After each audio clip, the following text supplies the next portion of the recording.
Kalau seorang anak yatim tapi kaya raya, orang tua laki-laki perempuan misalkan meninggal dunia dan dia kaya raya, meninggalkan putra yang masih bayi umur setahun misalkan begitu ya. Itu kan bayi ini, anak yang masih umur setahun itu yatim piatu tapi kaya raya. Karena kan semua harta orang tuanya jatuh ke tangan dia. Akhirnya kan anak ini kan butuh yang ngopeni namanya kafil, yang ngurusi anak yatim. Kalau anak yatimnya miskin, itu kafil itu cuma ngurusi bocai, didik bocai. Ini anak yatim itu kaya, didik bocai, ngurusi hartani. Nah, kapan kafil ini, wali dari anak yatim ini menyerahkan harta dia kepada bocah itu, harta tersebut kepada pemilik aslinya? Allah Subhanahu wa taala dalam An-Nisa mengatakan fa in anastum minhum rusydan. Kalau kalian sudah melihat anak ini rasyid. Rasyid itu wis iso ngelola harta. Wis iso mandang. Jadi duwe-duwe itu sing maslahat dipakai untuk apa? Dengan cara diuji. Jadi dengan cara diuji. Yang misalkan di umur-umur 20 tahun, misalkan di umur-umur 15 tahun, 20 tahun lah lulus SMA, 18 tahun misalkan.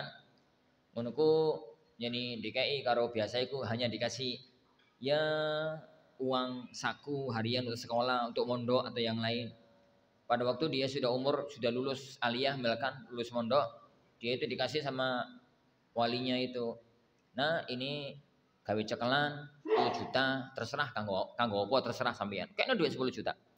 Dikasihkan uang 10 juta, dilihat sama walinya itu, sama kafilnya itu dilihat. Dipakai opo? Ternyata 10 juta tukokno bakso. Entek, langsung dibagi-bagi karo kancane. Api, perbuatan itu berpahala. Tapi menunjukkan bocah iki durung ngerti ngelola uang. Jadi belum rasyid gitu ya, belum ngerti ngelola uang. Apa 10 juta tukon es teh, ya banjir pondoke. Dan macam-macamnya. Apik sebenarnya, niatnya apik sedekah, tapi berarti anak ini belum bisa ngelola uang. Oh, dilihat, oh ternyata bocah ini durung bisa ngelola uang. Berarti wis balik, wis berakal tapi belum rasyid gitu ya, belum rasyid. Ditunda tahun 2 tahun sambil dididik, sambil apa. Di umur misalkan 22 tahun sudah mulai bisa. Di umur 25 tahun misalkan, terus dikasih lagi uang 20 juta. Uang 20 juta kemudian dia kelola bagus. Ada yang disedekahkan, ada yang untuk bantu teman-temannya, ada yang mulai digunakan untuk dagang, ada yang digunakan untuk usaha, gini. Oh, bocah iki wis ngerti nyekel duit. Lah tatkala wis ngerti nyekel duit, dipanggil. Nah, Bapak lihat sampeyan saiki jadi wis gede, wis wayahe nikah, wis iso nyekel duit.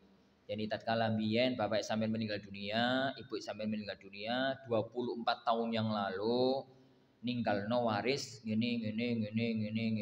Sekarang semuanya tak serahkan ke sampean karena bapak ini hanya kafil, hanya ngurusi. Oh, itu kalau enggak orang yang benar-benar jujur abot itu. Kenapa? Kan orang audit, orang KPKI. Sopo sing ngarepe meng KPK urusan koyo ngono, orang sing ngerti. Makanya sampai Rasulullah mengatakan ana wa kafilul yatim fil jannati, hakadha saya dan yang ngopeni yang ngopeni anak yatim itu yani berdekatan di surga. Karena berat ya, Pak. Yani karena berat, terutama nih anak yatim iku sugih. Nek anak yatim itu miskin, itu gampang. Kan ngopeni, didik, biayai malah dari dia sedekah gitu ya. Tapi ini anak yatim itu sugih, itu malah berat. Jadi perhitungan dan pertimbangan akhiratnya itu malah berat. Serahkan semua.